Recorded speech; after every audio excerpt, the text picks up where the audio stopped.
Bonjour Monsieur Bernard-Henri Lévy. Que représente pour vous le Front National? Quel est son plus grand danger? Le plus grand danger du Front National, c'est c'est un fauteur de guerre civile. Il sème la guerre entre les Français. Le 8 mai au matin, Marine Le Pen est présidente, que faites-vous? Eh bien, je la combats par les armes de la démocratie, comme je l'ai toujours fait avec tous les régimes autoritaires et tous les régimes parents de son idéologie. Merci beaucoup. On sait enfin que le Front National est un parti qui attise la guerre entre les Français, qui jette les communautés les unes contre les autres, qui réduit souvent la citoyenneté française à son fond communautaire. Donc tout ça, on le sait. Alors c'est bien peut-être de le répéter ce soir, mais au fond, est-ce qu'on a besoin de cette rencontre pour cela? Non. Et je me disais en venant qu'il y a une chose qui n'est pas dite, ou en tout cas pas suffisamment. Ou plus exactement, un dit, une espèce d'évidence qui se répète depuis des mois et des mois, comme une espèce de donnée de fait, et dont je m'étonne qu'elle ne soit pas véritablement questionnée. Cette évidence qui nous est répétée à longueur de journée par les faiseurs d'opinion, par les grands médias d'opinion et par les candidats, c'est la présence inévitable de Marine Le Pen au deuxième tour de l'élection présidentielle. Ça fait un an que cela est comme une espèce d'évidence incontradictable, une sorte d'état de fait. Marine Le Pen doit être présente au deuxième tour de l'élection présidentielle.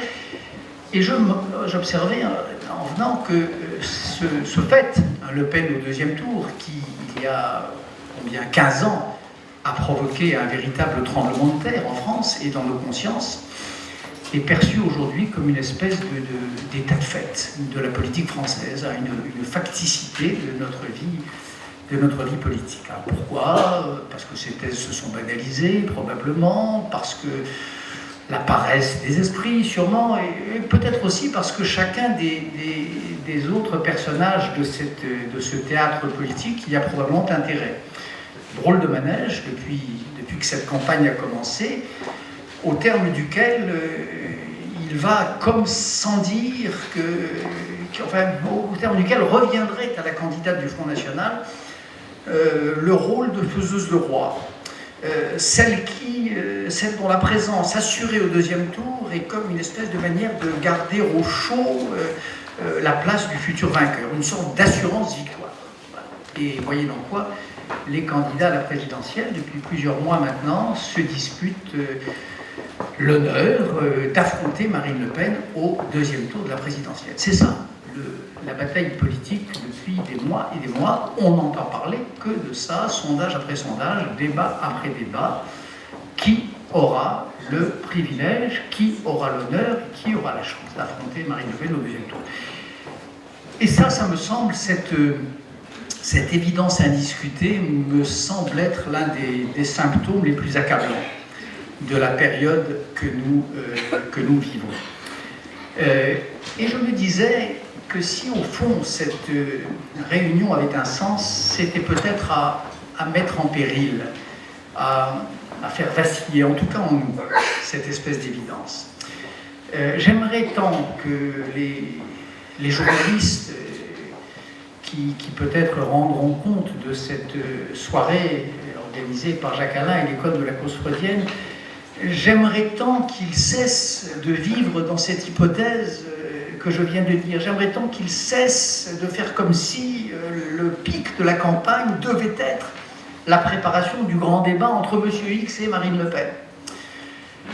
J'aimerais tellement, et je voudrais, Laurent, de cette salle, leur en adresser l'appel, j'aimerais tellement qu'un candidat au moins, l'un des grands candidats en lice, ait le courage de dire qu'il ne souhaite pas affronter le Front National au deuxième tour, que ce serait un honneur pour lui d'affronter un républicain de l'autre rive. J'aimerais tant qu'un candidat, n'importe lequel, ait le courage de défataliser cette présence du Front National au deuxième tour et de cesser de la désirer. Cela serait un événement majeur. Si dans les 4 jours qui restent de cette campagne, cela pouvait se dire que l'enjeu de cette campagne, son grand moment, ne sera pas le débat final entre la candidate frontiste et le candidat républicain, mais l'élimination de la candidate frontiste et un débat entre républicains. Si cette prise de conscience pouvait, avec une chance, de commencer de se faire dans les quelques jours qui restent, quel grand moment ce serait, quel beau moment ce serait pour la République française. C'est vrai des journalistes, c'est vrai des candidats, des hommes politiques, et je crois que c'est vrai de chacun d'entre nous. Comme dirait un des candidats, allez les gens, il disait, nous pouvons, nous devons, nous avons tous le devoir, nous les gens, de dire à nos proches cela, que ce vote n'est pas fatal et qu'il faut, que l'enjeu c'est le score le plus faible possible du Front National à ce premier tour pour que justement la fatalité du deuxième tour n'advienne pas. Je sais qu'il y a un grand nombre de psychanalystes dans cette salle, j'imagine, je suppose et je sais d'ailleurs que c'est aussi de cela qu'il est question dans votre interlocution avec vos patients. Je sais que le pacte analytique rend difficile peut-être cette intervention-là, mais il me semble que la situation d'urgence dans laquelle nous sommes, la honte que ce serait de voir dimanche prochain Marine Le Pen arriver première ou deuxième, premier tour de l'élection, fait que il y a peut-être là, et en tout cas je le livre à la discussion, il y a peut-être là une sorte d'exception qui peut être faite. Et peut-être convient-il là aussi que soit dit aux uns et aux autres qui viennent vous entretenir de leur malaise, de leur mal-être, de la vie et de la mort, qu'il soit dit que le Front National, c'est la mort en France. Que cela a affaire à la mort, que cela soit dit rappelé, y compris à ceux qui peut-être en jouissent, ou sont tentés d'en jouir. Voilà, moi j'aimerais cela, j'aimerais que cette petite soirée, cette belle soirée, soit, pour en tout cas ceux qui sont là, le point de départ de cette réflexion-là. Il ne s'en faut pas de beaucoup. Il ne faut pas encore beaucoup d'efforts pour que la France d'aujourd'hui soit vraiment républicaine, c'est-à-dire pour que Mme Le Pen ne soit pas au deuxième tour. Et moi, ce soir, je fais ce vœu-là, que nous sortions de cette apathie fétide, et je fais ce pari-là. Je fais le pari, et je le fais devant vous aujourd'hui, je fais le pari que dimanche prochain, Mme Le Pen ne sera pas première et ne sera pas présente, ne sera pas qualifiée pour le deuxième tour. Je vous rappelle d'ailleurs les dernières élections que nous ayons connues, les élections régionales de l'année dernière, c'est exactement ça qui s'est passé. Dans les mois qui ont précédé, on a cessé de nous dire que le Front National était le premier parti de France. Les gros bataillons se sont mis en mouvement pour affronter cette situation et le jour du scrutin, il est apparu non pas comme le premier, ni comme le deuxième, mais comme le troisième. Puisse cet exploit être réalité, puisse le peuple français ramener Marine Le Pen à sa vérité, de messages inaudibles par la République.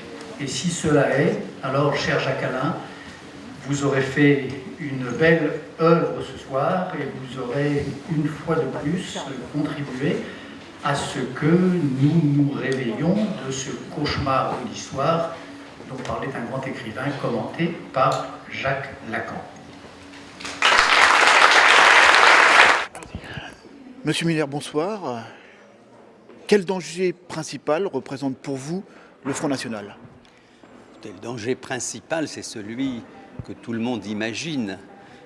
Le Front National n'est pas un parti interdit. Moi, personnellement, j'étais pour son interdiction à l'époque où la question s'est posée. Cela étant, bien que n'étant pas interdit, il est clair qu'aussi bien par son passé que par son présent, il menace la démocratie qui est la nôtre. Il la menace parce qu'en effet, sous des allures plus pacifiées, c'est toujours un parti de la haine.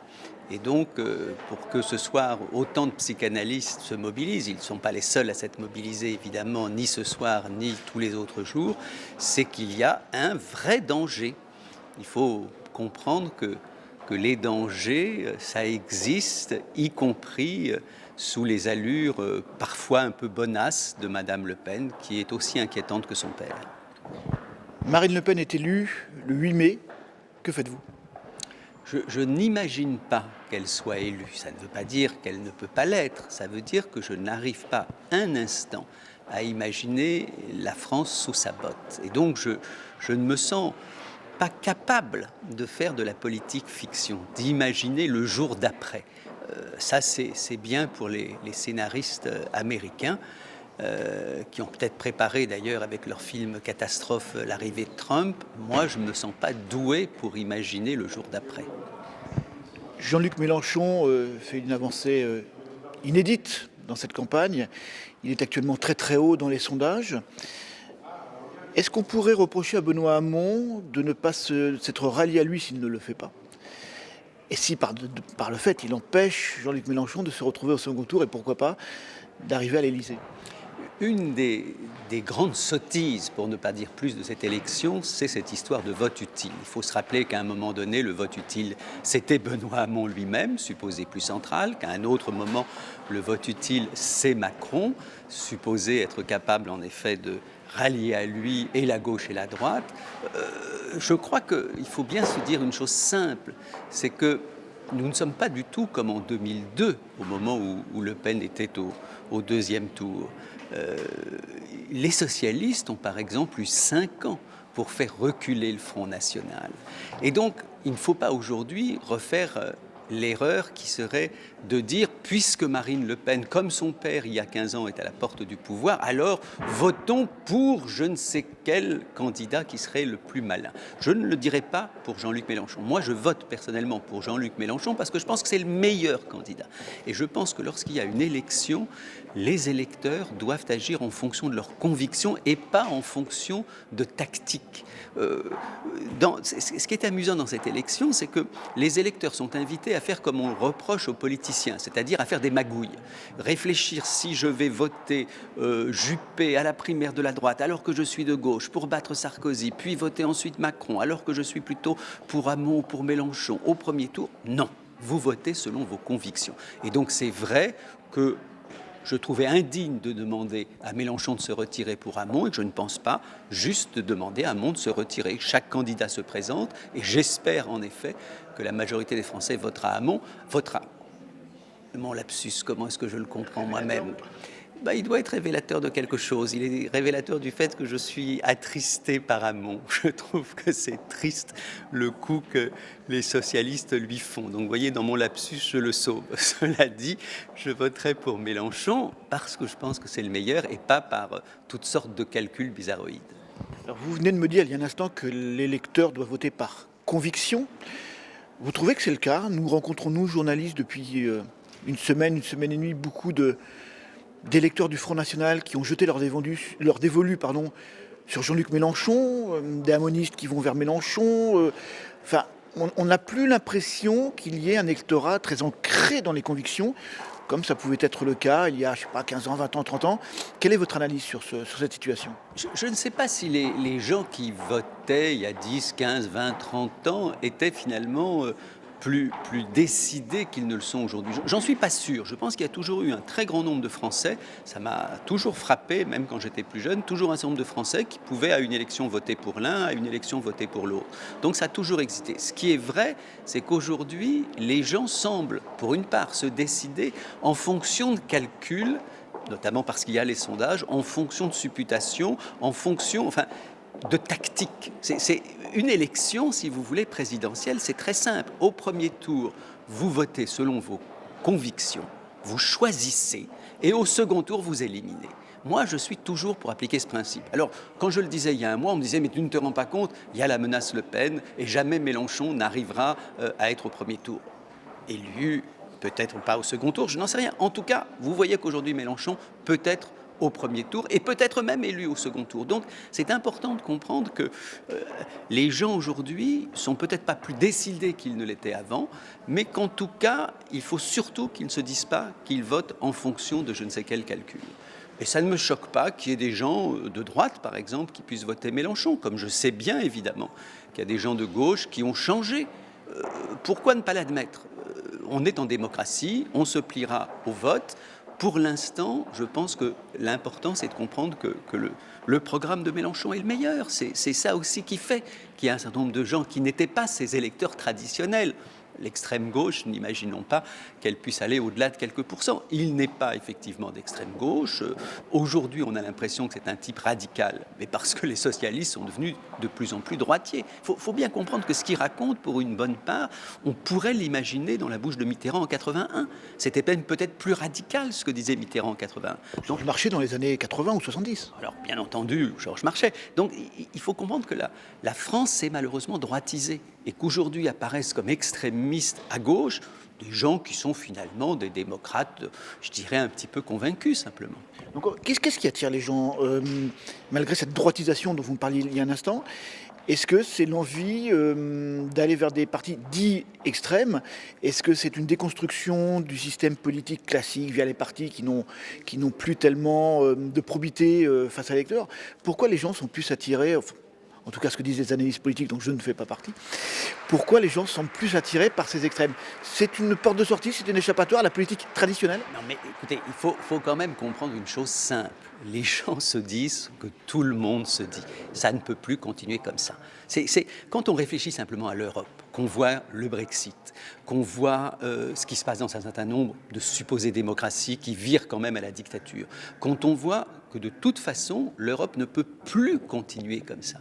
Les gens se disent, même si je ne suis pas du tout anti-européen, les gens se disent, je ne suis pas anti-européen, mais je voudrais une autre Europe. Donc il y a un désir de changement incroyable. C'est la même chose pour la société. Vous ne pouvez quand même pas dire à Mélenchon qu'il est le moins du monde responsable de ce qui se passe depuis 2008, c'est-à-dire d'une crise financière dont tout le monde dit qu'elle est sans précédent, d'une crise économique incroyable. Donc ça aussi, ça suppose peut-être que la société soit changée. C'est la question de Mélenchon, c'est simplement est-ce qu'un autre monde est possible ? Et c'est vrai que vu les catastrophes du monde actuel, les gens sont amenés à penser qu'un autre monde est possible. Il faut bien comprendre que l'effondrement du communisme, qui est une chose dont personne ne peut se plaindre, que l'effondrement du communisme, en tout cas d'État, le communisme soviétique, le communisme des pays de l'Est, ça a donné le sentiment que l'histoire était finie et qu'il n'y avait plus qu'un seul monde possible, celui du libéralisme. On s'aperçoit que c'est une catastrophe.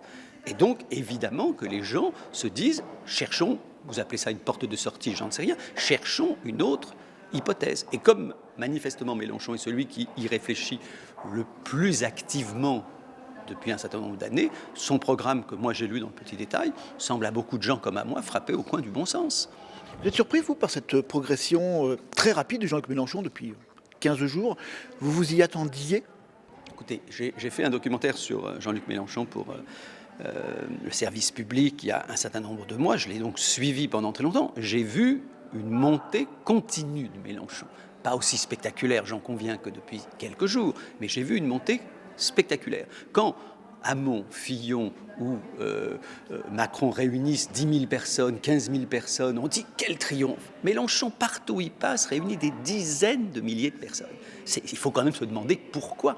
Avec la pénichière sur Paris, il y avait un monde considérable sur les quais. J'étais à Marseille, il y avait 70 000 personnes. J'étais place de la République, il y en avait 100 000. Donc Pourquoi ça ? C'est parce qu'en effet, il y a un moment donné où cette campagne qui n'a pas cessé de progresser, dans la dernière ligne droite, elle devient en effet un phénomène. Alors, est-ce que ça suffira pour qu'il soit au premier tour, puis au second ? On va le voir. Mais enfin, aujourd'hui, mesurez simplement le fait que tout le monde considère que c'est possible. Pendant des mois et des mois, on nous a bassiné avec le fait que Marine Le Pen était évidemment au second tour. Maintenant, on commence à avoir des sondages où elle est battue même au premier tour par Mélenchon. Et dans tous les cas de figure, dans tous les sondages, elle est battue au second tour par Mélenchon. Donc, il y a une progression continuelle de Mélenchon, une accélération dans la dernière ligne droite. Jusqu'où ça ira, je ne sais pas. Mais en tout cas, c'est vrai que je trouve ça très logique. Si Jean-Luc Mélenchon est qualifié pour le second tour, quel est le candidat idéal qui devra se retrouver face à lui pour qu'il ait le plus de chances ? Marine Le Pen paraît être la candidate idéale puisqu'elle est donnée systématiquement perdante face à tous les autres candidats. Ce serait votre choix ? Écoutez, je vous ai dit, je le dis depuis un certain temps, que mon candidat idéal, c'est Mélenchon. Ne me demandez pas quel est mon adversaire idéal. Pour le faire gagner, justement, pour avoir le maximum de chances. Est-ce que Jean-Luc Mélenchon aurait autant de chances face à un Emmanuel Macron ? D'après les sondages, il y en a un petit peu moins. Si on croit les sondages, il bat à plat de couture Le Pen, il bat assez largement, je crois, Fillon. Il semble, pour l'instant, que Macron soit un adversaire plus coriace. Mais franchement, je ne réfléchis pas dans ces catégories. C'est que si les gens veulent mettre Macron au deuxième tour, ils le mettront.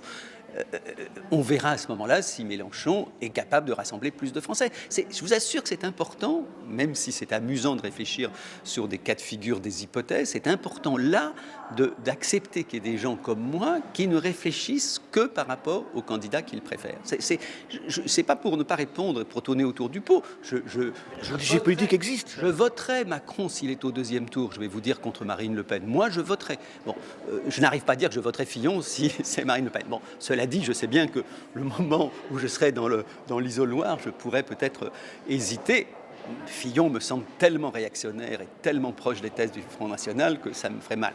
Bon, Macron, c'est pas le cas. Évidemment que j'aurais voté pour Hamon ou pour Macron au deuxième tour. Mais pour l'instant, je suis concentré sur le candidat que je trouve intéressant et je le suis depuis un certain nombre de semaines et de mois, au moment où tout le monde me disait « mais fais un peu de tactique ». Eh ben non, moi j'ai fait de la politique, pas de la tactique.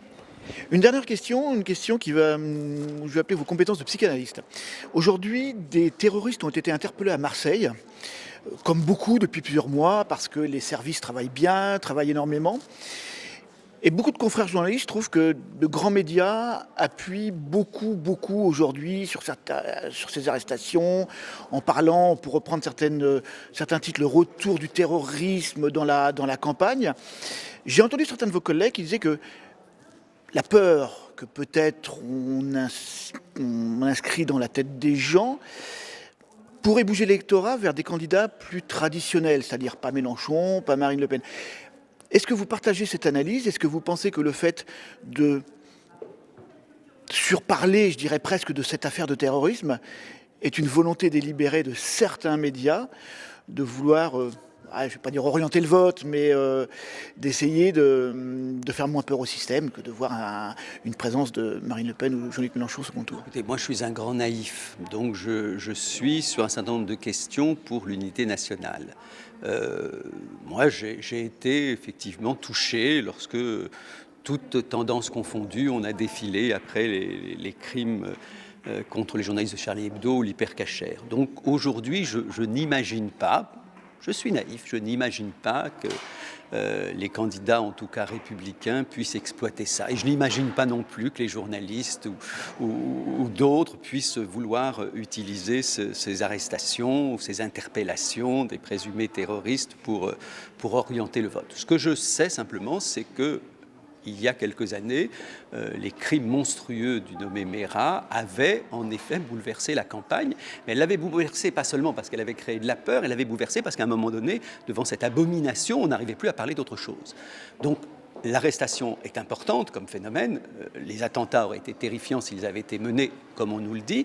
N'empêche que, par chance, et félicitant sans doute la police, ça n'a pas eu lieu, et donc on peut continuer à parler politique. Et donc je crois que si, en effet, il n'y a pas un autre drame comme celui d'il y a 5 ans qui se produit, d'ici le premier tour ou d'ici le second tour, je crois que ce que vous appelez la peur ou les réactions un petit peu insensée des uns et des autres, je crois que ça n'aura pas d'effet sur le résultat.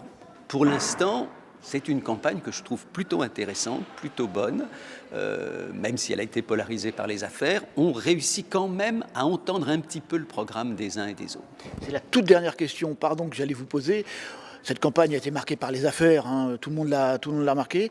Et j'allais vous demander si vous trouvez que les candidats ont suffisamment exprimé le contenu de leur programme pendant ces 6 derniers mois. La campagne a commencé quand réellement? Une semaine, 15 jours? On parle des programmes, on ne parlait que des affaires. C'est peut-être pour ça que Mélenchon monte. C'est que lui, en effet, il a un programme, c'est quand même un phénomène qu'il faut souligner, qui est un best-seller de l'édition, un des livres les plus vendus à Noël. Je trouve ça quand même drôle. C'est peut-être pour ça qu'il monte, parce que lui, en tout cas, effectivement, son programme, à la différence de Hamon, par exemple, était préparé de longue date, mûri, pensé, discuté avec pas mal de gens. Donc, lui, en tout cas, on ne peut pas lui reprocher de ne pas avoir parlé de son programme. Ce qu'on peut reprocher, en effet, à Macron, puisqu'il a dit qu'un programme, ce n'était pas si essentiel et qu'il l'a fourni très tardivement. Et Fillon, le vrai problème, c'est qu'il avait un programme au moment de la primaire que je combattrais, que je trouvais épouvantable. Enfin, c'était un programme que, à peine a-t-il été choisi, qu'il a commencé à mettre de l'eau dans son vin, à changer et tout. C'est un peu dommage. C'est un peu ce qu'a fait aussi Hamon avec le revenu universel, qui était une thèse intéressante. Il l'a tout de suite édulcoré. Donc, c'est vrai. Là où vous avez raison, c'est que c'est vrai qu'un certain nombre de candidats ont un peu des hésitations sur leur programme. Ils ne savent pas vraiment le programme qui marche le mieux, peut-être.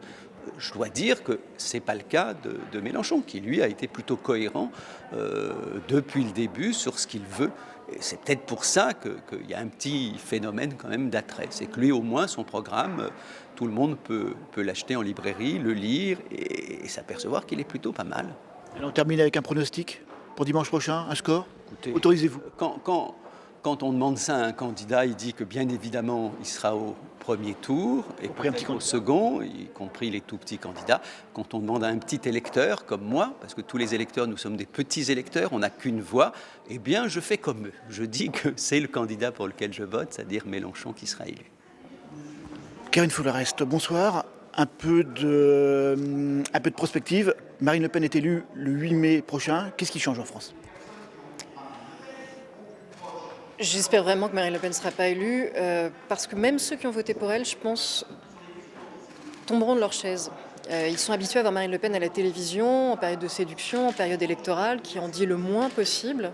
Mais quand ils vont voir qui composera ce gouvernement, le degré d'incompétence de beaucoup de ceux qui l'entourent, la radicalité de sa garde rapprochée, qui va du coup ne plus avoir de complexe à se montrer, les modèles de gouvernance qui sont les siens. Jean-Marie Le Pen est peut-être l'un des plus modérés. Il y a aussi M. Orban, il y a aussi M. Trump.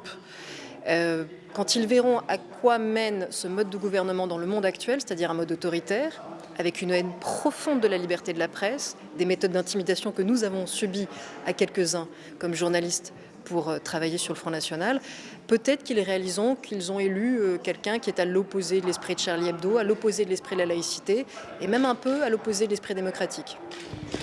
Vous voyez qui au second tour ? On parle de plus en plus de Marine Le Pen et Jean-Luc Mélenchon. C'est une possibilité plausible pour vous ? Jean-Luc Mélenchon est au sommet d'une vague. Va-t-elle redescendre cette semaine ? Qu'est-ce que vous en pensez ? Il n'y a aucun pronostic qui est possible à partir du moment où les 4 candidats dont on parle le plus sont dans un mouchoir de poche et dans la marge d'erreur des sondages, et où la moitié des Français n'a pas décidé complètement pour qui voter. Et je les comprends, sincèrement, c'est un choix impossible, c'est un choix difficile.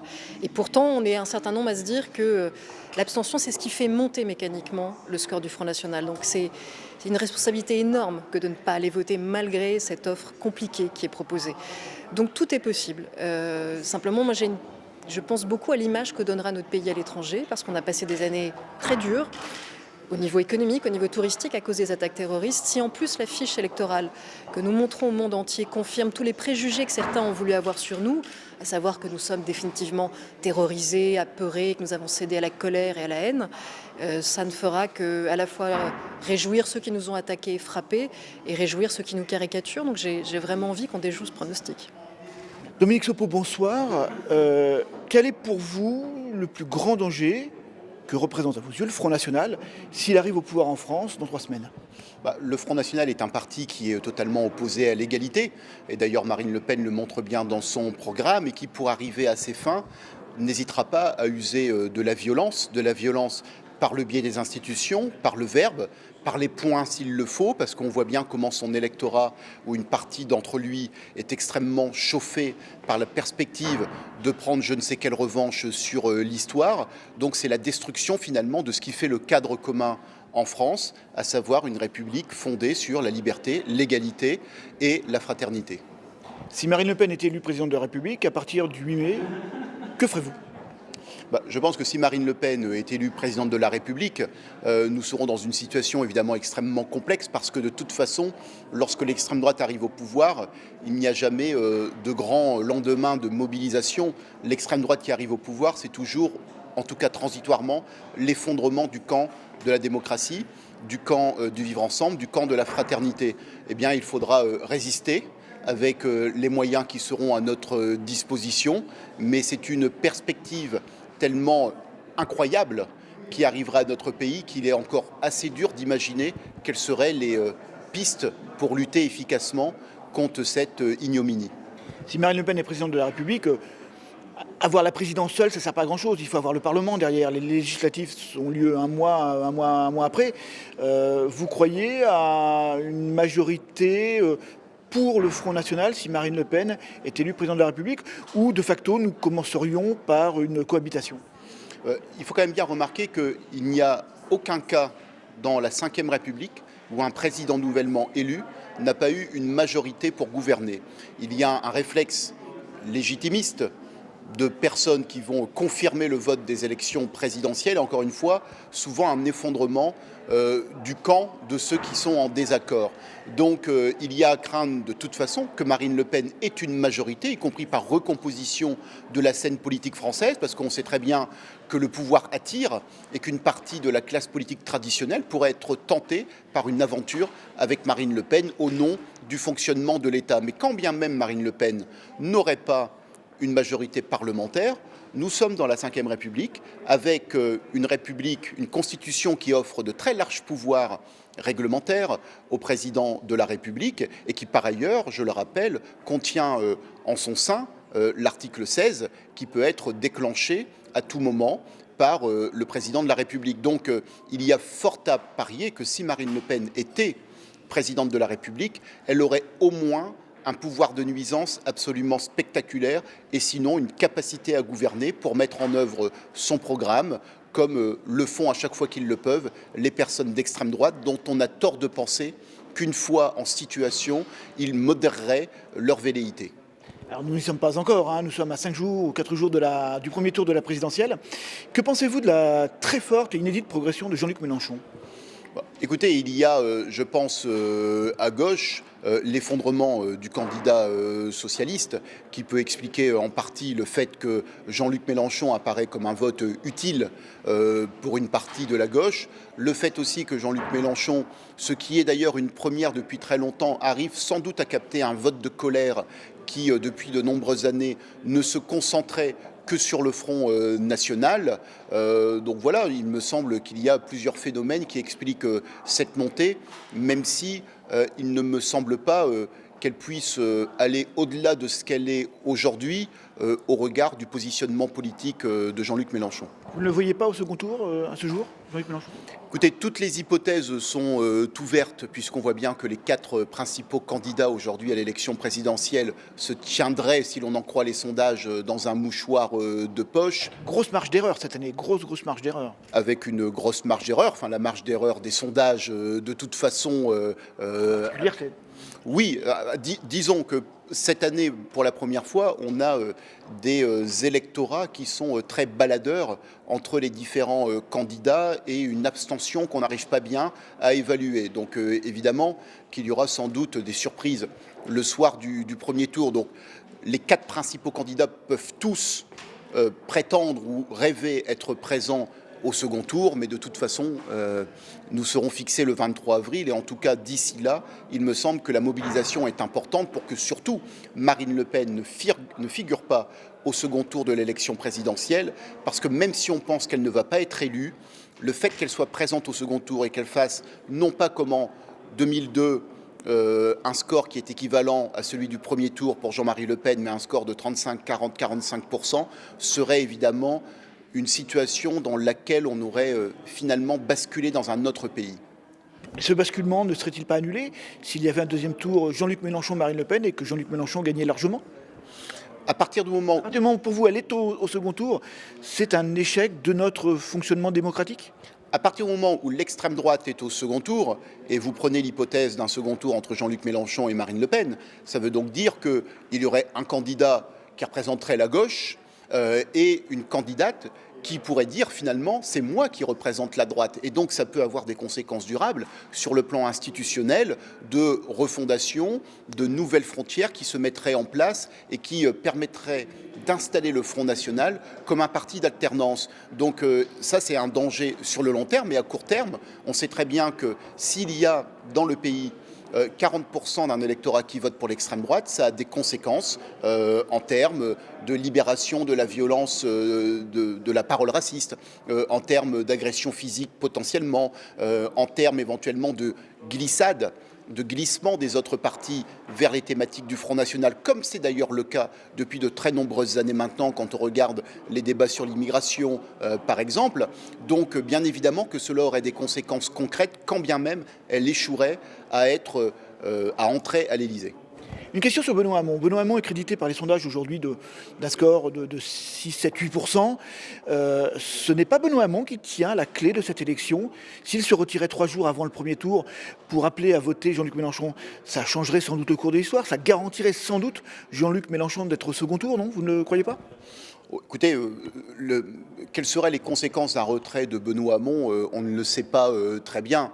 De toute façon, comment se comporterait son électorat ? Est-ce que ça irait plutôt chez Macron, plutôt chez Mélenchon, plutôt dans l'abstention ? De toute façon, il me semble que c'est une hypothèse qui est totalement irréaliste, dans la mesure où de toute façon, il y a un problème technique tout simple, qui est celui des remboursements de frais de campagne. Et ce n'est pas à quelques jours d'un premier tour qu'un candidat d'un parti va se retirer, parce qu'on ne voit pas soit Jean-Luc Mélenchon, soit Emmanuel Macron, selon la personne qui serait soutenue, dire qu'elle va prendre à sa charge des dépenses qui ont déjà très largement excédé, si on collait les deux campagnes, les plafonds de remboursement. Quelque chose que je posais, j'ai posé une bêtise. Ah oui, je reprends, pardon. 3-4. Croyez-vous à une possibilité d'un second tour François Fillon et Marine Le Pen ? Les sondages donnent François Fillon assez haut, mais avec le poids des affaires, on a du mal à imaginer quel sera son score réel. Beaucoup de gens disent craindre cette possibilité. Elle est plausible pour vous ? C'est une possibilité tout à fait plausible, dans la mesure où François Fillon a quand même un socle incompressible d'électeurs qui se sont toujours portés sur lui, même au plus fort de la tempête. Et donc oui, François Fillon, bien évidemment, peut être au second tour face à Marine Le Pen, même si on peut penser que la baisse de Marine Le Pen dans les sondages est une condition sine qua non pour que François Fillon remonte dans les sondages. Donc, mais c'est un vaste communicant, le dégonflement de Marine Le Pen va au bénéfice de François Fillon pour vous ? Il me semble de toute façon que François Fillon peut remonter en grappillant soit sur Emmanuel Macron, soit sur Marine Le Pen. Ça me semble assez logique. Donc après, rien n'est à exclure dans cette élection présidentielle de toute façon. Donc oui, on peut avoir un second tour Marine Le Pen, François Fillon, ce qui priverait quand même beaucoup d'électeurs d'un vrai choix au second tour. Mais de toute façon, à partir du moment où Marine Le Pen est présente au second tour, il y a là la perturbation très forte du jeu démocratique dans notre pays. Dernière question, un petit peu plus casse-gueule, pardonnez-moi pour le mot. Autorisez-vous d'un pronostic pour dimanche prochain? Qu'est-ce que vous voyez, vous? Personne ne vous en voudra, c'est tellement compliqué, et je pose cette question à toutes les personnes que j'interviewe aujourd'hui depuis quelques jours. Qu'est-ce que vous voyez pour dimanche prochain comme résultat au premier tour? Écoutez, je ne vois rien, très honnêtement, pour le résultat. Vous ne voyez pas, hein? Non, pour le coup, je ne ferai que répondre au hasard sur ce qui sortirait du chapeau. Je pense que nul ne le sait. Que quand on fait un pronostic, parfois on tombe juste, mais c'est vraiment non pas le fruit d'une grande capacité d'analyse politique, mais simplement le fruit du hasard. Donc non, vraiment, je ne sais pas. Moi, ma priorité en tant que président de SOS Racisme, c'est faire en sorte de qualifier ce qu'est Marine Le Pen pour que des voix se détournent d'elle et pour que les gens se mobilisent pour voter pour n'importe quel autre candidat, sauf cette personne, pour que son score soit dilué. Je pense que c'est cela la priorité pour qu'on retrouve un jeu démocratique un peu assaini et non pas un parti d'extrême droite qui vienne nous pourrir l'atmosphère maintenant, élection après élection. Encore une toute petite dernière question. Vous l'avez rappelé, président des SOS Racisme. On a surtout parlé d'affaires pendant cette campagne, cela ne vous a pas échappé. Vous trouvez qu'on a assez parlé des problématiques des Français, notamment celle du racisme, dont vous êtes un des représentants, en tout cas pour le combattre. On en a parlé assez. La campagne, on parle des programmes depuis quoi 8 jours, 10 jours, 15 jours maximum. Comment vous l'avez trouvé cette campagne ? Cette campagne est sur le plan intellectuel absolument lamentable, dans la mesure où toute une série de problématiques lourdes qui ont trait justement au vivre ensemble, qui ont trait à la question des quartiers populaires, qui ont trait à la question de l'immigration, qui ont trait à la question des discriminations, sont des questions qui n'ont pas été posées dans cette campagne présidentielle, sauf, je dois le dire, par Marine Le Pen, mais à sa façon, à savoir celle de l'extrême droite, et que ces grands évitements sur des questions que l'on sait essentielles aujourd'hui renvoient quand même à une forme de médiocrité sur le plan de l'éthique de la part des différents candidats à l'élection présidentielle, parce qu'on ne peut pas se présenter à la présidence de la République française sans dire ce que sont ses positionnements sur ces grandes questions à un moment où la France, elle est justement partiellement en doute sur sa capacité à avoir, entre toutes ses composantes, un avenir commun pour pouvoir justement se projeter vers du meilleur. Avant de vous lire le discours que m'a écrit gentiment Éric Zemmour, parce que je n'avais pas le temps de le faire, je ne sais pas pourquoi vous riez. Alors, le renouveau ambiant m'inspire évidemment beaucoup de choses. Ce sujet de l'extrême droite et du Front National incite chaque citoyen responsable à réagir en amont, avant même que le second tour ne soit annoncé, ou en tout cas le résultat du second tour ne soit annoncé, et avant même que celui du premier tour ne le soit aussi. Avant de vous lire le discours que j'ai écrit moi-même, je vous rassure, je voudrais quand même mettre en avant 2-3 petites réflexions en préambule. Car il y a des signes qu'il faut toujours pointer pour aussi raconter notre époque. D'abord, regardez cette salle. Merci d'être là, mais regardez combien nous sommes face à un sujet ô combien délicat et ô combien grave, je dirais, pour l'avenir de ce pays. Alors évidemment, il faut remercier les organisateurs pour cette initiative fort louable et très importante.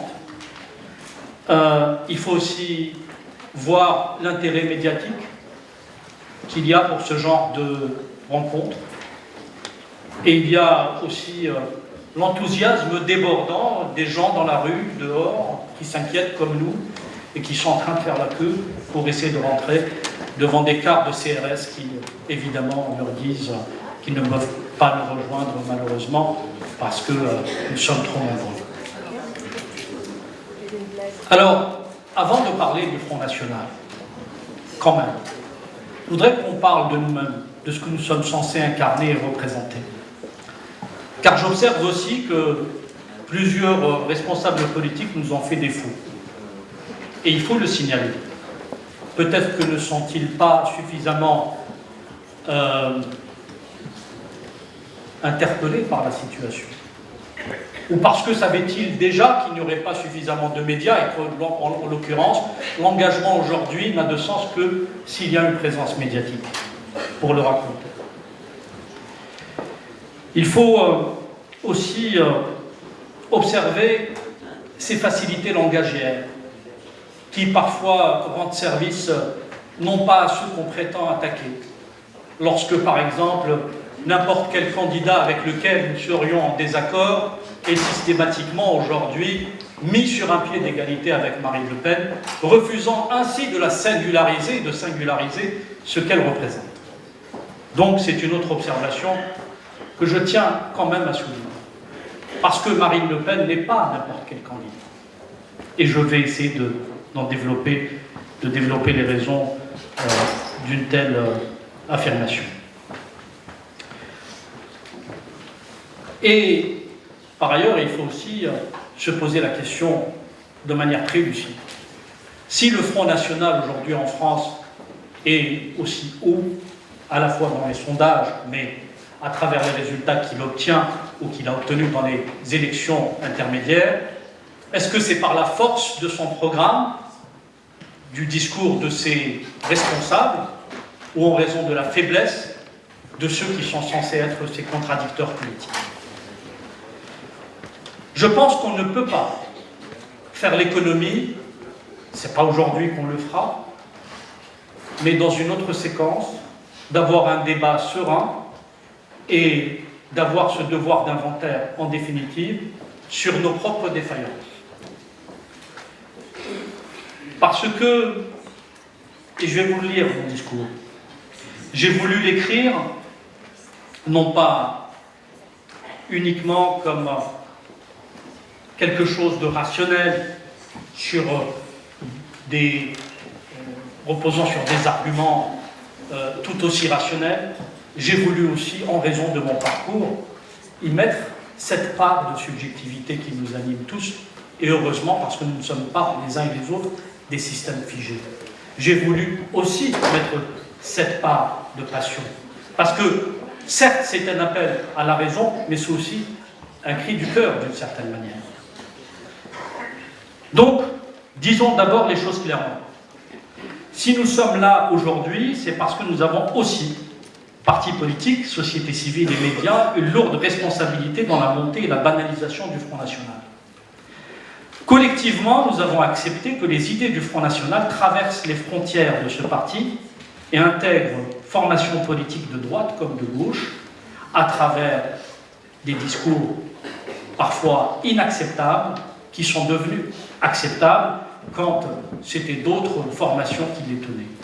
Mais aussi, et c'est pour ça que j'ai commencé par une petite boutade, la pensée et le discours de l'extrême droite a intégré aussi certaines rédactions de journaux et même des associations, certains chroniqueurs, certains observateurs, certains commentateurs, certains éditorialistes ont tenu le discours de l'extrême droite, je dirais parfois en toute impunité.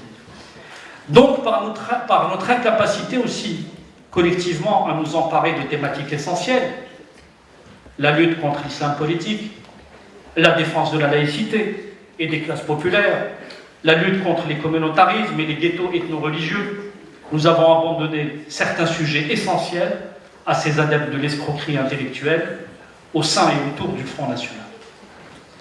En acceptant que des chroniqueurs, des éditorialistes, tous idiots, utiles, plus ou moins, du Front National, plusieurs fois poursuivis d'ailleurs, pour la plupart, par les associations antiracistes et condamnés, pour la plupart, par les tribunaux de la République, banalisent ainsi le propos raciste à la télévision et dans les radios, en faisant de celui-ci une expression, en définitive, comme une autre. On a accepté, nous aussi, de banaliser, d'une certaine manière, la pensée de l'extrême droite française.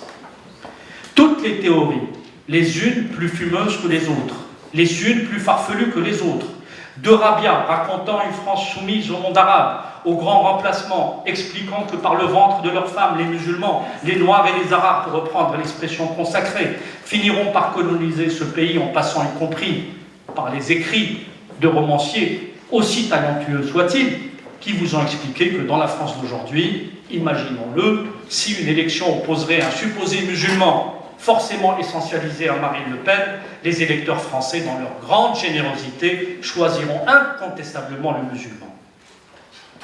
Soit, pourquoi pas. Sauf que la thèse se poursuit, et on vous raconte la chose suivante, de manière insidieuse, puisque, rappelez-vous, dans un certain discours, l'arabe est fourbe, presque par seconde nature, voire même par nature. Donc méfiez-vous de ce que je peux vous raconter, sait-on jamais.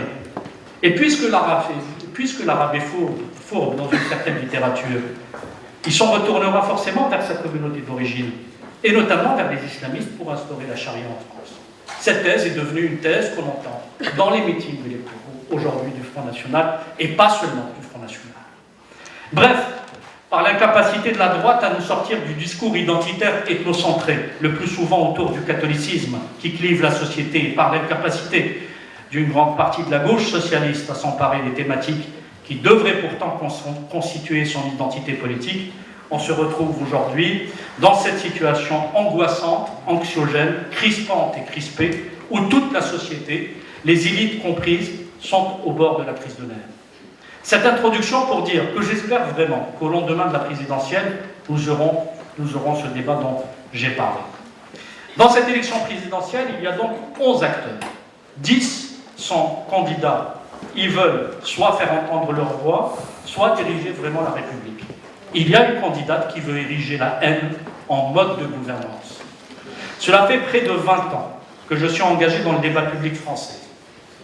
Alors oui, cela fait 20 ans que j'entends des gens me dire, y compris des amis, de vrais républicains, des humanistes, des universalistes et même certains des antiracistes, je les entends me dire encore, non, il ne faut surtout pas diaboliser le Front National.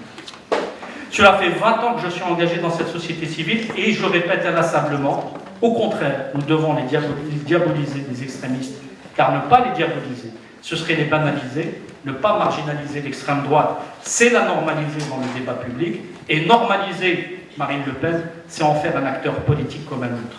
Et en faire un acteur comme un autre, c'est participer à lui ouvrir les portes du pouvoir. Or, les représentants du Front National, qu'ils aient pour nom Le Pen ou Ménard, ce parti de l'outrance et de la haine, dont les fondateurs, dirigeants et représentants furent pour la plupart condamnés, qui pour indignité nationale, qui pour antisémitisme, qui pour racisme, quelle que soit la forme qu'ils adoptent, quel que soit le discours supposément lissé qui serait le leur, quelles que soient les idées qu'ils proposent aujourd'hui, les représentants de l'extrême droite, en toutes circonstances, en tout lieu et en tout temps, ne sont pas des acteurs comme n'importe quel acteur. Et de ce point de vue, ce serait même une erreur de le croire. Donc, rappelons encore et toujours que la banalisation de Marine Le Pen est passée par la banalisation des discours et des idées de Marine Le Pen. Lorsqu'on diabolise les extrémistes, ce n'est pas à s'y méprendre parce que nous n'aurions pas d'autres arguments, mais parce que tout simplement, il ne peut y avoir de débat possible, il ne peut y avoir de discussion ou d'échange avec l'extrême droite. Car tout simplement, la République impose une éthique, il ne peut y avoir d'échange avec ceux qui désignent des êtres humains sur la base de différences réelles ou supposées pour les montrer du doigt et les accuser d'être à l'origine du mal-être identitaire d'une société, d'être un danger pour la nation et l'origine de son déclin réel ou supposé. Et d'ailleurs, il n'y a pas de déclin hormis dans l'esprit des angoissés et des anxieux.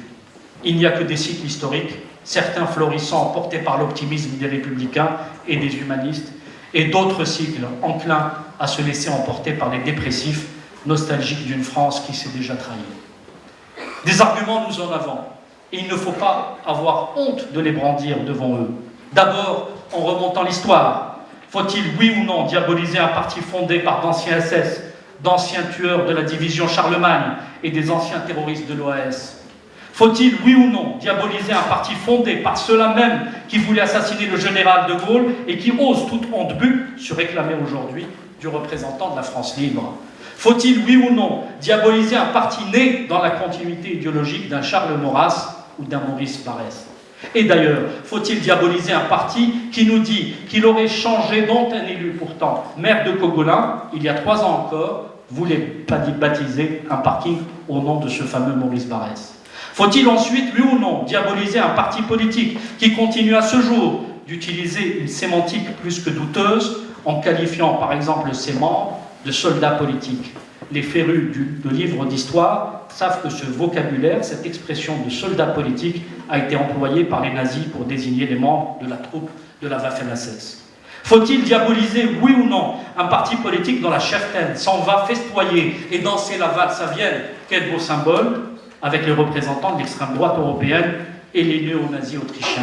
Faut-il, oui ou non, diaboliser un parti qui, tous les jours, à chaque discours, vous explique que la République ne serait plus une et indivisible, mais constituée de Français dits de souche et de Français éternellement étrangers, et donc pas totalement français? Faut-il, oui ou non, enfin, diaboliser un parti d'extrême droite qui, à chaque meeting, à chaque passage télé, vous explique que les étrangers vivant sur le territoire national ne seraient pas les bienvenus, qu'ils soient en situation régulière ou pas, sans se soucier des circonstances, des raisons, des conditions qui les ont amenés à s'exiler, à prendre la France, cette éternelle terre d'accueil, comme leur terre d'accueil, avant d'en faire tout simplement leur terre et celle de leurs descendants. Alors nous y voilà. Je m'appelle Mohamed Sifaoui. Oui, Mohamed, je porte ce prénom qui indispose tant Marine Le Pen et ses élus. Oui, je m'appelle Mohamed, je suis fier de mes origines et j'aime la France. J'aime cette République qui m'a littéralement sauvé la vie et qui continue à ce jour de me protéger contre les menaces islamistes. Ni ma famille, ni moi-même, nous ne sommes des dangers pour cette République.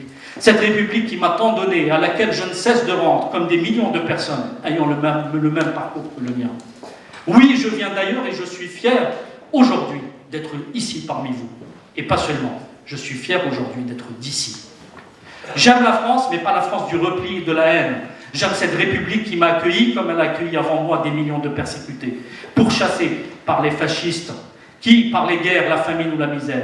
J'aime cette République qui a accueilli après moi d'autres opprimés, d'autres réfugiés et d'autres déplacés, de toute origine, de chaque continent, de chaque religion, de chaque croyance, des femmes et des hommes de toute orientation sexuelle, victimes le plus souvent de la haine et qui ont, grâce à la République, pu se reconstruire pour devenir à leur tour des citoyens français venant former ainsi une nouvelle couche qui s'est mélangée avec toutes les autres ayant formé jusque-là la nation française. Cette nation française, je le répète, n'est la propriété de personne et certainement pas d'un parti politique et sûrement pas de ce parti politique. Cette nation française n'est pas basée sur une ethnie. Cette nation française, depuis Clovis, premier des Mérovingiens jusqu'à lui, Napoléon Bonaparte, n'a cessé de brasser les métissages. Et cette nation française ne repose plus sur une religion depuis la fin de la catholicité. Vous savez, ce fameux régime qui imposait d'être catholique pour être français. La République, une et indivisible et laïque, rappelons-le, ses enfants, des citoyens, tous égaux, sans croyants catholiques ou protestants, juifs ou musulmans, bouddhistes ou hindouistes, mais aussi non-croyants ou agnostiques. Aucune de ces croyances, quelle que soit son antériorité, ne pourrait dans une République laïque, comme le souhaiterait Marion Maréchal Le Pen, mais pas seulement, faut-il le regretter, ne pourrait donc prétendre à un quelconque statut privilégié.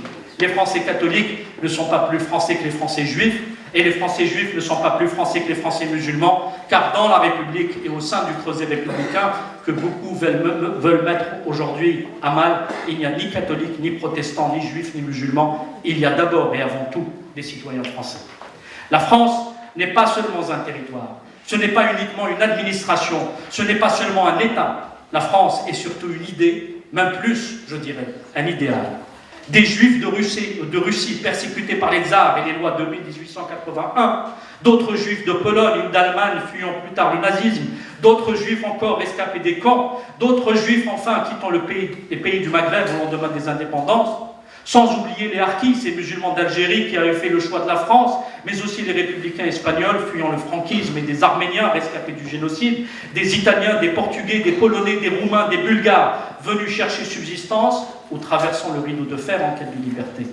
Et plus tard, des Tunisiens, des Algériens et des Marocains devenus dans l'intervalle, eux aussi des citoyens français, ayant participé à la reconstruction de ce pays. Mais aussi des Sénégalais, des Togolais, des Ivoiriens, des Maliens et des Nigériens, des Malgaches, des Mauritaniens, et j'en passe, ayant tous un lien indivisible avec la France. Encore plus récemment, des Rwandais ayant fui le génocide, des Algériens ayant fui la guerre civile et la mitraille islamiste. Et aujourd'hui encore, des Afghans, des Kurdes, des Irakiens, des Syriens que Marine Le Pen souhaiterait jeter à la mer.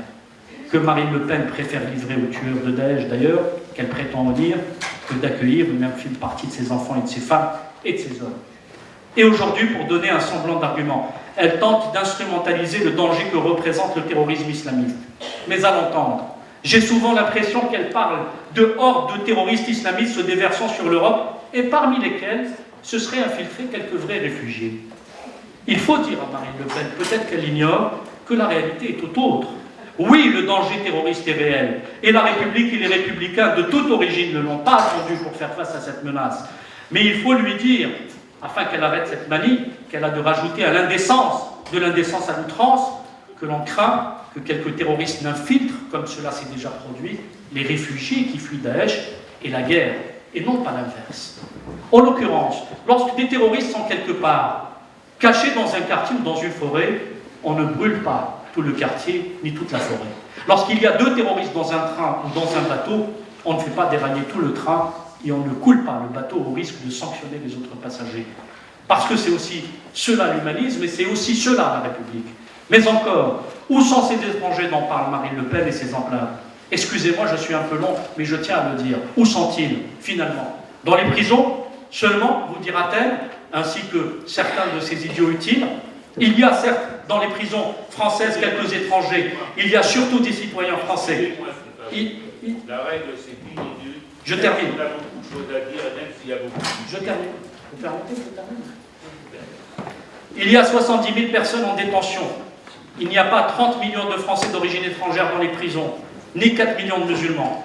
Rassurons-la, parce que comme tous les pays du monde, nous ne vivons pas dans une société aseptisée. Parce qu'il est impossible d'aseptiser une société, déjà qu'on a du mal à aseptiser notre classe politique, et n'avoir que des candidats qui ne passent pas plus de temps chez les juges que les délinquants, qui ne cessent par ailleurs de fustiger. Parce que oui, justement, et je tiens à le dire, à propos de délinquance, comme le dirait un célèbre proverbe africain, il faut avoir le derrière propre avant de grimper au cocotier. Mais où sont donc ces étrangers ou ces Français d'origine étrangère qui ne cessent depuis 40 ans d'obséder le Front National? Je vais vous le dire, ils sont avec leurs concitoyens. Oui, les étrangers sont partout dans ce pays, parce qu'ils sont partout chez eux. Ils sont médecins, infirmiers dans les hôpitaux, ils sont policiers, gendarmes ou militaires protégeant la nation, ils sont pompiers engagés volontaires, sauvant les vies et éteignant les incendies. Ils sont aussi justement gardiens de prison, ils sont enseignants, membres de conseils pédagogiques ou éducateurs dans les écoles, les collèges et les lycées. Les Français d'origine étrangère ou les étrangers, ils sont aussi dans les universités comme professeurs ou comme étudiants, transmettant ou recevant le savoir pour que puisse rayonner la France. Ils sont dans les rédactions des journaux, de la télévision, dans les radios, de sites internet. Ils sont opérateurs économiques, chauffeurs de taxi, livreurs de pizza, ils sont artisans, plombiers, maçons et électriciens. Oui, Marine Le Pen, les étrangers et les Français d'origine étrangère sont partout, parce que la France est partout, parce que la France est blanche, mais pas seulement. La France est aussi asiatique, africaine, maghrébine, libanaise, persane, arménienne. La France est dans toutes les couleurs. Elle est de toutes les couleurs, dans l'Hexagone et là-bas en Guyane, à La Réunion et aux Antilles, et dans tous les territoires et départements d'outre-mer. Tous ceux qui sont à Marine Le Pen, je dis dimanche prochain, tous ceux qui sont attachés à la République ne la laisseront pas gagner cette élection. Car si elle rêve de prendre le chemin de l'Élysée avec en fond sonore la chevauchée des Valkyries de Wagner, qu'elle se réveille. Parce qu'elle se trompe, la République et les citoyens français de toute origine ne permettront jamais un tel cauchemar.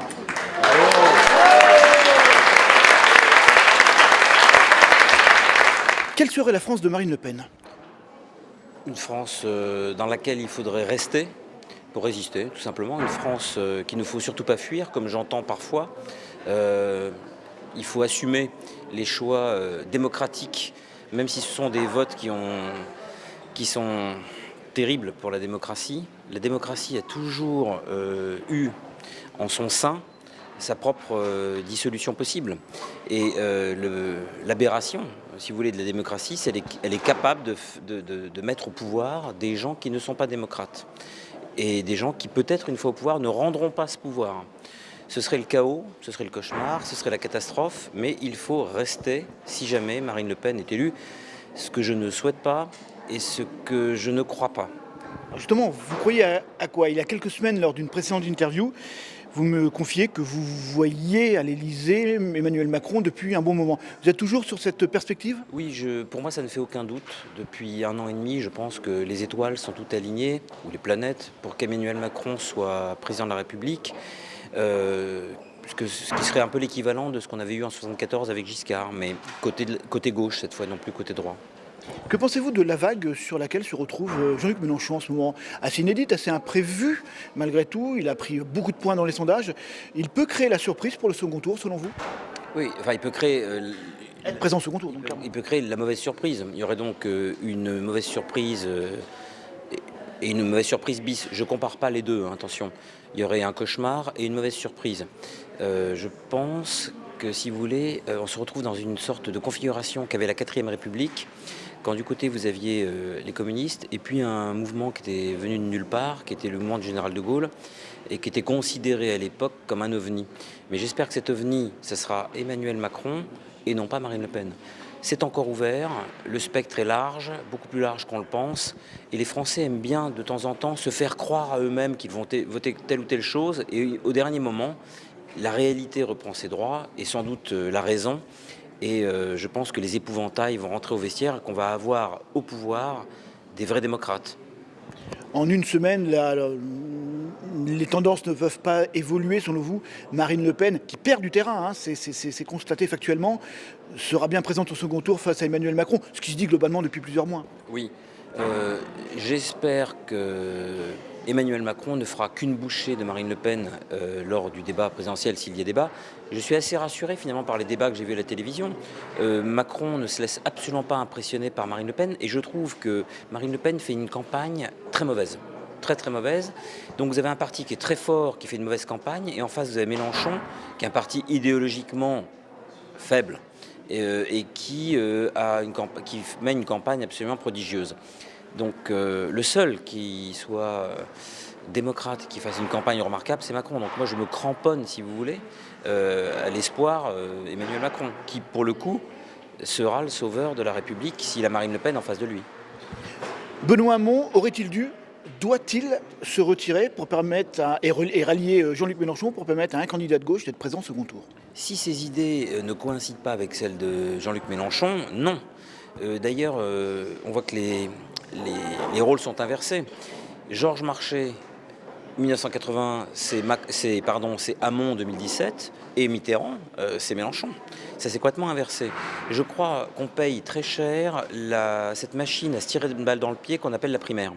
Il est parfaitement normal que lorsqu'on vient d'un parti qui est au pouvoir, pour exister, on est obligé, pour se présenter à la primaire, de montrer ses différences avec le parti au pouvoir. Et donc, les primaires sont une machine à diviser la majorité en place. Tout le monde va essayer de s'éloigner du pouvoir quelques mois avant la primaire pour dire à quel point ils n'ont rien à voir avec le pouvoir en place, pour pouvoir reproposer dans leur camp quelque chose de dissident. Et même si démocratiquement ça se conçoit très bien, au niveau électoral, c'est une catastrophe. Et un PS qui n'a pas forcément joué le jeu, Benoît Hamon. Nous, journalistes, nous avons des contacts en off et on nous dit dans ces équipes, notamment en Chamon, que le PS a plutôt mis des bâtons dans les roues de Benoît Hamon que de l'aider en tant que candidat officiel du parti. Oui, parce que c'est normal, il récolte un peu la monnaie de sa pièce. En étant un frondeur, il trahissait quand même son camp. Il trahit peut-être pas ses idées, je ne lui fais pas l'injure qu'il n'ait pas ces idées-là, mais il trahit son camp. D'une certaine manière. Frondeur, ça veut dire ce que ça veut dire. Il pouvait créer un nouveau parti. Donc il se met en dissidence, il se met en résistance, et d'une certaine manière, il voudrait à la fin recueillir les fruits à la fois de la scission et à la fois de la continuité. On ne peut pas. Qui ramasse les voix des autres frondeurs paraît tout à fait naturel. Qu'il rêve d'avoir les voix de ceux qu'il a tactiquement trahi, c'est une illusion, c'est illusoire, il ne pourra pas les avoir. C'est normal, ça lui revient dans le nez en fait, en boomerang. Alors une dernière question, autorisez-moi à vous demander un pronostic, alors évidemment, forcément casse-gueule, hein, pardonnez-moi du terme, mais pour dimanche prochain, qui voyez-vous en tête et deuxième et à quel score? C'est un petit jeu dans lequel j'invite à jouer toutes les personnes que j'interviewe ce soir. Je ne donne pas de chiffres, mais je vois en 1 Macron, en 2 Le Pen et en 3 Mélenchon. On peut s'attendre à une grosse surprise, pardon de revenir sur une question en supplémentaire, un Fillon beaucoup plus haut ou beaucoup plus bas que les instituts de sondage ne l'auraient vu à ce jour? Oui, je pense qu'on peut s'attendre à un Fillon beaucoup plus haut. En fait, beaucoup plus haut? Oui, en fait, si on veut être honnête, sans que ça engage ma parole au niveau de l'isoloir, le seul homme d'État dans cette campagne présidentielle, c'est François Fillon. Si tout le monde était raisonnable, bien qu'on connaît certaines tendances qu'il a, comme d'autres, mais il les a, à préférer parfois l'argent au fonctionnement normal et naturel de la démocratie, même s'il y a des petites tentations à vérifier ce qu'on peut grappiller à droite à gauche quand on est sénateur ou député. C'est quand même importante, grappiller un petit peu. Non mais je dis grappiller, c'est de l'humour, vous voyez bien que c'est de l'ironie. Objectivement, qu'on le veuille ou non, le seul homme d'État en lice, c'est Fillon. Mais on n'est pas obligé de voter pour lui pour ces raisons-là. On peut très bien ne pas voter pour lui et donner sa chance à quelqu'un de plus jeune, de plus frais, de plus moderne, dont le logiciel correspond peut-être plus au XXIe siècle, qui est Emmanuel Macron. Je radote un peu, mais j'appelle personnellement, avec le faible pouvoir que j'ai, qui n'engage que moi et peut-être 2 personnes avec moi, à voter Macron dès le premier tour. Alors, encore une petite question. Je ne peux pas vous dire ça parce que je suis journaliste. Mais je veux dire, je réponds à cette question par rapport au danger qu'on aurait d'un Mélenchon-Le Pen. Vous voyez ce que je veux dire? Je raisonne dans ce scénario-là, pas toutes choses égales par ailleurs. Voilà. Pour contrer, à mon avis, l'extrême droite et il n'aime pas qu'on appelle ça l'extrême gauche, mais d'une certaine manière aussi l'extrême gauche, même si je ne les mets pas sur ces deux plans-là, je pense que Macron est une opportunité, une possibilité. Encore une petite question. Aujourd'hui, on parle beaucoup d'une affaire de terrorisme. Des individus ont été arrêtés à Marseille, projetant ou non un attentat, on ne le sait pas. Des psychanalystes que j'ai rencontrés ce soir me parlent d'un impact important sur l'électorat d'affaires de terrorisme à quelques jours d'une élection. Et de gens et d'électeurs qui préfèrent au dernier moment se rallier à des candidats dits traditionnels, entre guillemets, parce que c'est un côté rassurant. Or, nous avons vu de très nombreux médias aujourd'hui faire le jeu, j'oserais presque dire, surjouer cette affaire. On avait parfois l'impression d'entendre parler du Bataclan aujourd'hui, alors que ça n'était pas le cas. Est-ce que vous pensez qu'il peut y avoir, ça peut exister, une sorte de manipulation dans les médias pour permettre à l'électorat de plutôt se diriger vers un choix de candidats classiques, plutôt que de risquer d'avoir des deux extrêmes comme Marine Le Pen ou Jean-Luc Mélenchon en candidat au deuxième tour? Alors, une manipulation des médias, je n'irai pas jusque-là. Simplement, j'étais très étonné, en fait, que dans cette campagne, il n'y ait pas d'attentat, pour commencer. Là, on joue au jeu de se dire qu'il y a eu un attentat quand même, mais il n'y en a pas eu. C'est-à-dire qu'on fait comme s'il avait eu lieu alors qu'on l'a empêché. C'est ça qui est quand même très étonnant. Il n'a pas eu lieu. Mais on fait comme si cet attentat qui n'a pas eu lieu était quand même un attentat et qu'il pouvait avoir des conséquences sur la campagne. C'est quand même fou. Donc l'attentat n'ayant pas eu lieu, ça n'a pas à modifier la donne. En revanche, il est clair que s'il y a un attentat qui a lieu entre maintenant et le second tour, et même le premier tour, mais enfin le second tour aussi, il est clair que ça peut véritablement changer la donne. C'est ce que j'ai toujours pensé et c'est une des choses qui puisse le plus nous effrayer, il faut être honnête. Car là, il y aura forcément une surenchère démagogique à celui qui sera le plus protégé les Français. Ça sera ça, le bras de fer de la dernière minute. On essaiera de faire un concours de virilité pour montrer qui est celui le plus apte à protéger la France des actes terroristes. Et là, ça va être une campagne horrible, puis au carré. Là, déjà, c'était une campagne qui n'était pas très belle à voir, mais là, je pense que les pires démagogies vont sortir du bois. Cette campagne hors norme va-t-elle encore nous surprendre d'ici le 7 mai? Oui, bon, faut être honnête aussi, c'est une campagne tout à fait passionnante. Aucun romancier, aucun scénariste, aucun auteur de fiction n'aurait pu rêver d'une campagne aussi folle. J'entends souvent dire à juste titre qu'une série américaine mettant en scène cette élection 2017 en France serait tout à fait justifiée. Mais c'est vrai que c'est passionnant d'une certaine manière. C'est effrayant. On change tous les jours de frayeurs d'ailleurs. C'est des frayeurs parfois qui se contredisent les unes les autres, mais c'est quand même démocratiquement passionnant. C'est de la démocratie tout ça. Vous délectez tous les jours de la presse, tous les matins, lorsque vous faites votre revue de presse, un petit peu de tout ce que vous allez découvrir. Vous l'avez vécu comment cette campagne? C'est vrai que les primaires qui sont une aberration parce que les partis sont en train de mourir à cause de la primaire, donc électoralement, je pense qu'il va falloir abandonner ce système. Elles sont scénaristiquement passionnantes parce que les Français adorent les débats politiques, les Français adorent la politique depuis toujours. Et donc, suivre quasiment au jour le jour les péripéties d'un débat, savoir qui est le vainqueur du débat, quel est le vainqueur du deuxième, du premier débat, c'est fascinant. Et on a toujours l'impression qu'avec ces primaires, qu'on est en campagne présidentielle, mais que ce qui était avant la dernière ligne droite, en fait maintenant dure 6 mois. Donc la dernière ligne droite, le sprint final est devenu une sorte de marathon. Donc c'est épuisant pour tout le monde et en même temps, il faut être honnête, on adore quand même suivre cette campagne parce qu'elle est passionnante, romanesquement passionnante.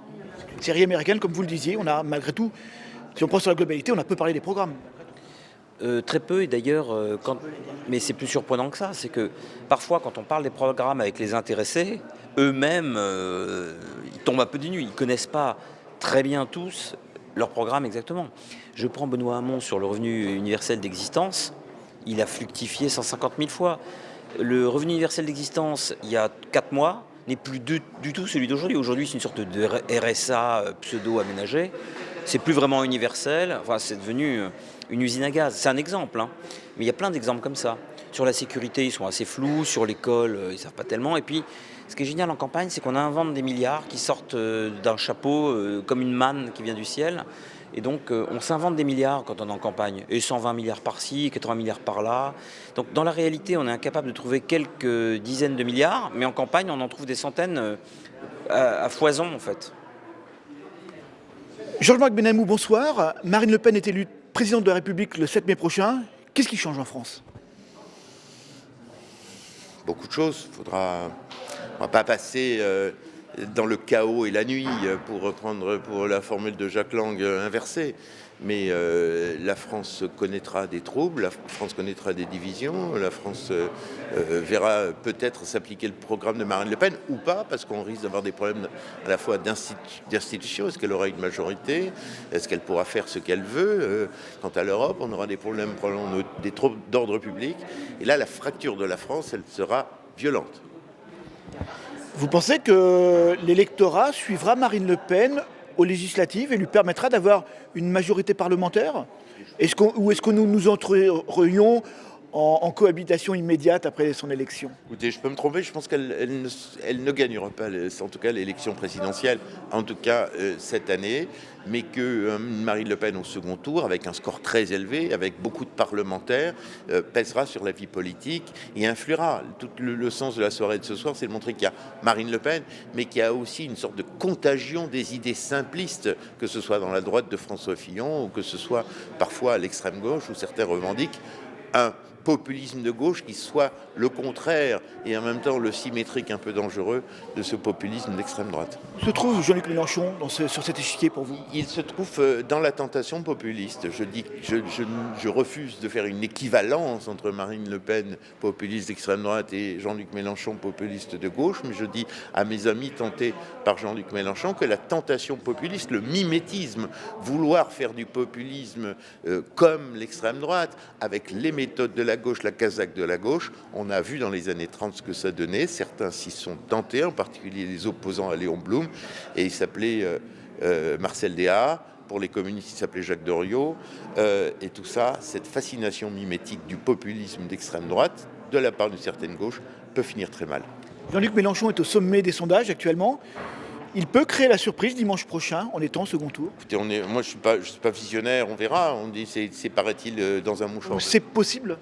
Tout est possible. L'arrivée des 4 candidats, comme on dit, dans un mouchoir de poche, c'est la donnée de l'élection présidentielle nouvelle, et on verra effectivement au soir du premier tour le résultat. Beaucoup de possibilités, c'est la première fois dans l'histoire de la Ve République. En dernière question, quel est votre pronostic pour dimanche? Alors ça ne vous engage à rien, j'ai posé cette question à toutes les personnes qui m'ont autorisé à les interviewer ce soir.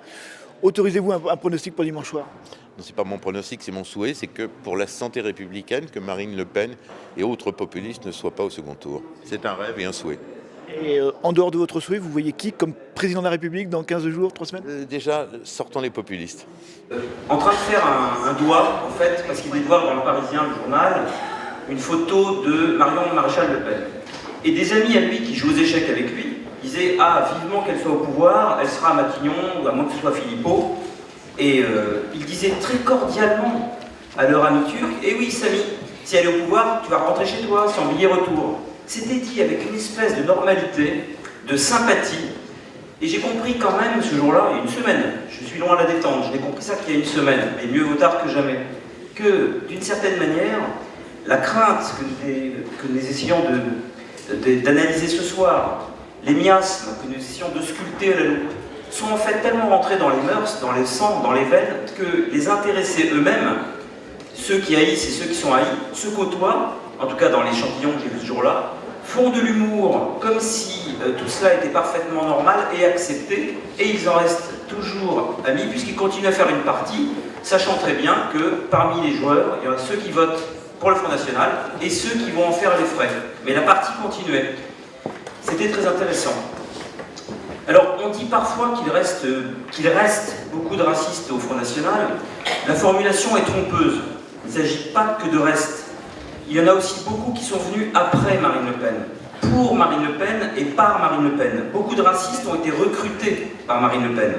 Beaucoup sont des proches, des intimes et occupent des postes au niveau national. On dit parfois aussi qu'au Front National, il y a des dérapages et que ces dérapages sont minoritaires. Or, si on regarde tout ce que la presse a publié depuis 2012, en fait, on s'aperçoit que ce n'est pas 200 dérapages qu'il y a dans une année, mais des centaines et des centaines et des centaines. Alors, il y a des cas qui sont absolument inouïs et qu'on laisse passer au Front National, même quand des propos sont émis par des instances du Front National.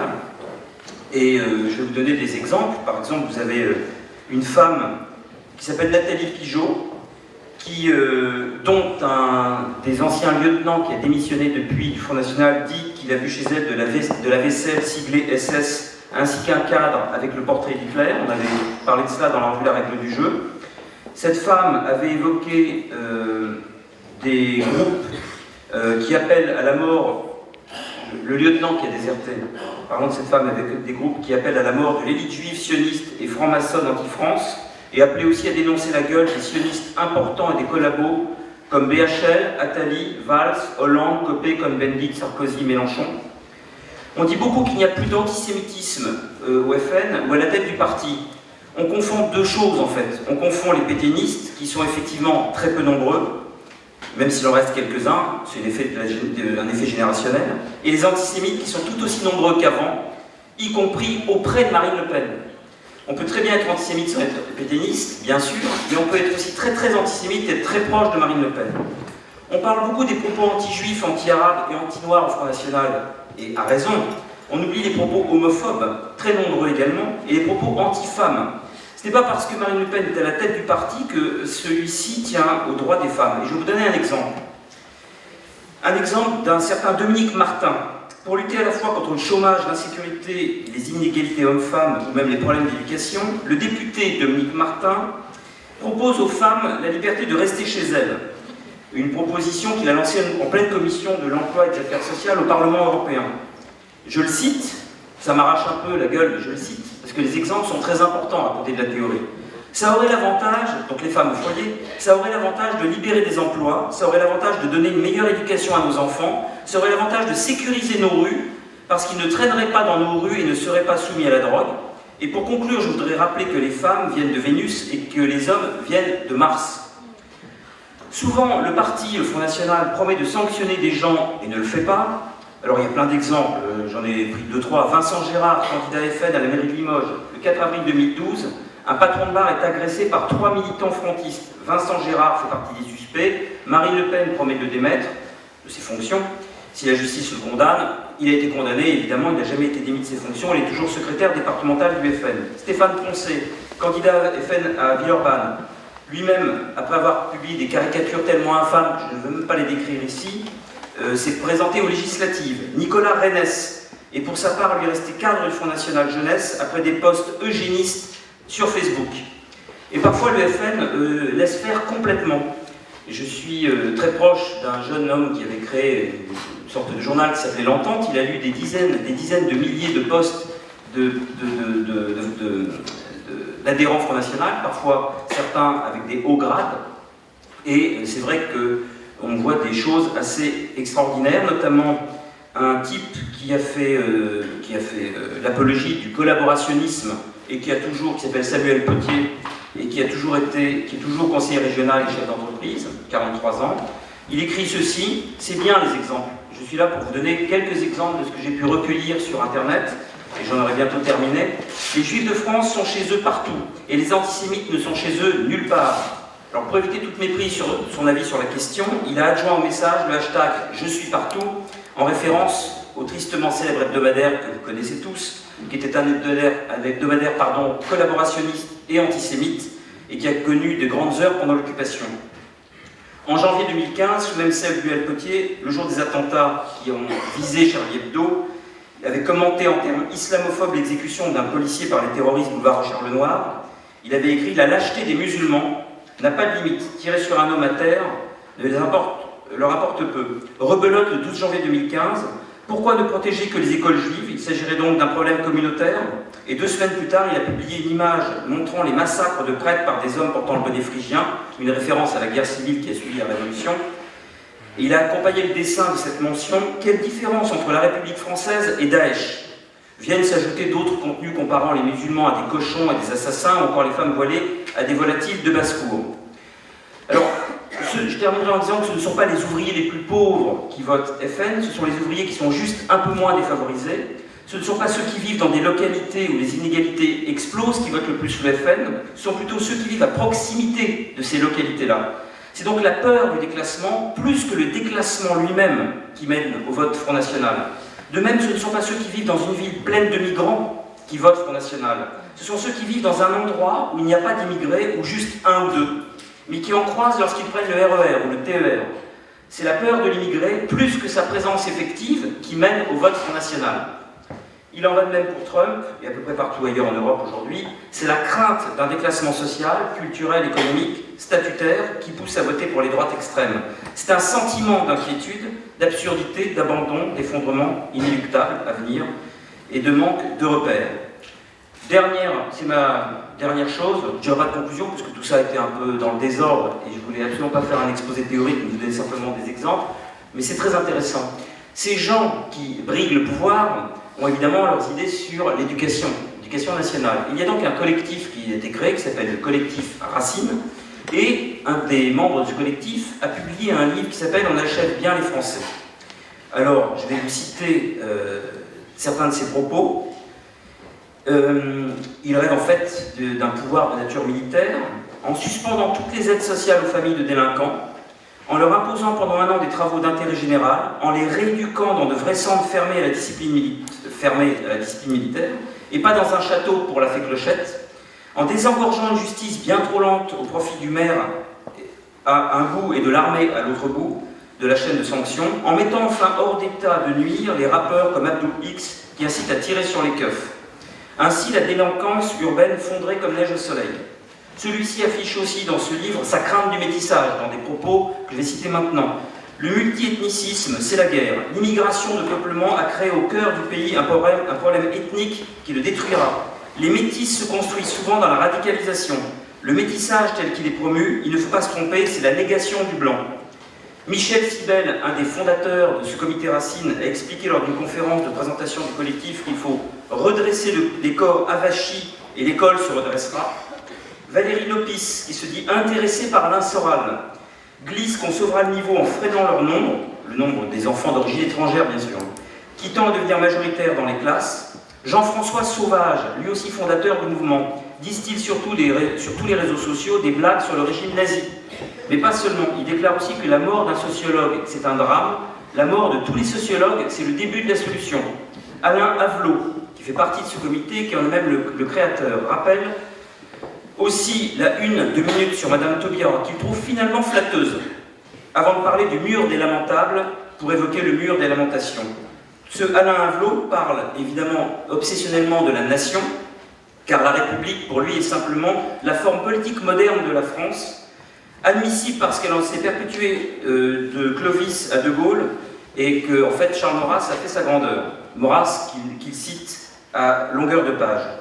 Enfin, Yannick Jaffray, qui n'est pas un personnage très lisse lui non plus, agrégé de philosophie, il affirme dans un livre sur Vladimir Poutine que le coup de génie ou de gangster du judaïsme, ce n'est pas de doper à la théologine la constitution d'un peuple, les païens le faisaient sans complexe universaliste, c'est de faire passer son bien propre pour le salut de l'humanité entière. Dès lors, les autres, goy ou kafirs, sont au mieux des montures, au pire des obstacles sur la voie du bien vers lequel l'élu les conduit, bon gré mal gré, mort au vif. À leur égard, tout est permis, duplicité, mensonge, violence, double discours, morale, usage interne et externe. J'arrête là cette litanie de l'abject, c'était juste pour vous mettre en mémoire, mais malheureusement, vous êtes tous déjà convaincus que tout ce qu'on croit éteint brûle encore, tout ce qu'on croit oublier se vivifie, tout ce qu'on croit à vomir n'est rien par rapport à ce qui va venir si jamais ces gens qui ont prononcé ces propos peuvent les publier, les prononcer, les publier et les produire publiquement, officiellement et j'allais dire constitutionnellement. Merci.